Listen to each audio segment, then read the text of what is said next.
आज हम एक बहुत ही गंभीर मुद्दे पर बात करने वाले हैं। मॉब जस्टिस या कहिए भीड़ का इंसाफ। ये एक ऐसी गूंज है जो सच में पूरे समाज के लिए एक खतरा की घंटी है। ये लाइन देखिए, एक खबर जिसने इंसानियत को शर्मसार कर दिया। आज का हमारा विश्लेषण इसी एक लाइन के इर्द गिर्द है। एक ऐसी खबर जो सच में सोचने पर मजबूर कर देती है। तो हुआ क्या? घटना है बांग्लादेश की, जहां एक भीड़ ने, सोचिए, एक इंसान को जिंदा जला दिया। ये ये सुनने में भी कितना दहला देने वाला है ना? एक ऐसी सच्चाई है जिसे मानना भी मुश्किल लगता है। तो सवाल यही है, आखिर ऐसा होता क्यों है? और क्या होता है जब भीड़ खुद ही जज बन बैठती है? देखिए, जब किसी देश में कानून मौजूद हो और उसके बावजूद भीड़ फैसला करने लगे, तो बात सिर्फ एक इंसान की नहीं रह जाती। नहीं, बिल्कुल नहीं। ये सवाल तो फिर पूरे समाज के लिए खड़ा हो जाता है। ये हमारे सिस्टम पर, हमारी इंसानियत पर एक बहुत बड़ा सवालिया निशान है। कानून और भीड़ में जमीन आसमान का फर्क है, और ये समझना बहुत जरूरी है। देखिए, एक तरफ है कानून, जो एक प्रक्रिया, एक प्रोसेस फॉलो करता है, सबूत मांगता है और फिर इंसाफ देता है। और दूसरी तरफ है भीड़, जो सिर्फ गुस्से से चलती है, अफवाह पे यकीन करती है और जिसका अंत सिर्फ और सिर्फ हिंसा में होता है।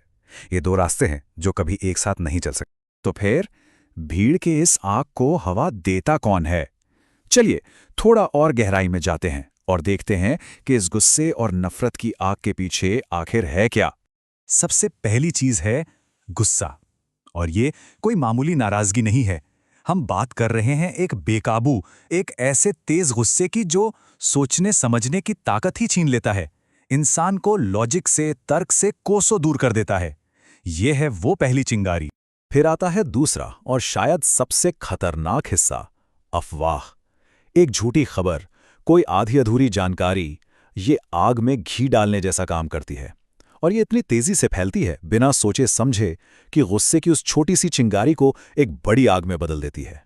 और फिर इन दोनों के मिलने से पैदा होती है तीसरी चीज, नफरत। जब वो बेकाबू गुस्सा और वो झूठी अफवाह एक साथ मिल जाते हैं ना, तो वो नफरत का एक जहरीला कॉकटेल बन जाता है। और ये नफरत फिर किसी भी हद तक जा सकती है। और जैसा कि यहां लिखा है, जब इंसानियत पर हावी हो जाए तो अंजाम यही होता है। जब ये तीनों चीजें, गुस्सा, अफवाह और नफरत, इंसानियत पर हावी हो जाती हैं, तो नतीजा वही होता है जो हमने बांग्लादेश की घटना में देखा, सिर्फ तबाही और बाद में सिर्फ पछतावा। तो सवाल यह है कि फिर सही रास्ता क्या है? इंसाफ का असली रास्ता कौन सा है? इंसाफ ये कोई सड़क पर होने वाला तमाशा नहीं है। ये एक सिद्धांत है जिसे हमारी कानूनी व्यवस्था, हमारा लीगल सिस्टम कायम रखता है, कोई भीड़ नहीं। और ये एक ऐसी जरूरी बात है जिसे कभी नहीं भूलना चाहिए। न्याय की अपनी एक प्रक्रिया है, उसका एक सम्मान है, और वो सम्मान भीड़ कभी नहीं दे सकती। और शायद सबसे जरूरी बात, हिंसा किसी समस्या का हल नहीं होती। ये बात हमेशा याद रखनी चाहिए। हिंसा से कभी कोई हल नहीं निकलता। ये सिर्फ और नई समस्याओं को जन्म देती है, इंसाफ कभी नहीं करती। तो ये पूरी बातचीत, ये पूरा विश्लेषण हमें आखिर में एक सवाल पर लाकर खड़ा कर देता है। एक ऐसा सवाल जो हम सबसे है। तो क्या सोचते हैं, एक समाज के तौर पर हम ऐसी घटनाओं को कैसे रोक सकते हैं? ये एक बहुत बड़ा सवाल है जिस पर हम सबको सोचने की जरूरत है। अपने विचार कमेंट्स में जरूर शेयर करें, क्योंकि ऐसे गंभीर विषयों पर जब तक एक खुली और स्वस्थ बहस नहीं होगी, तब तक शायद आगे का रास्ता मिलना मुश्किल है।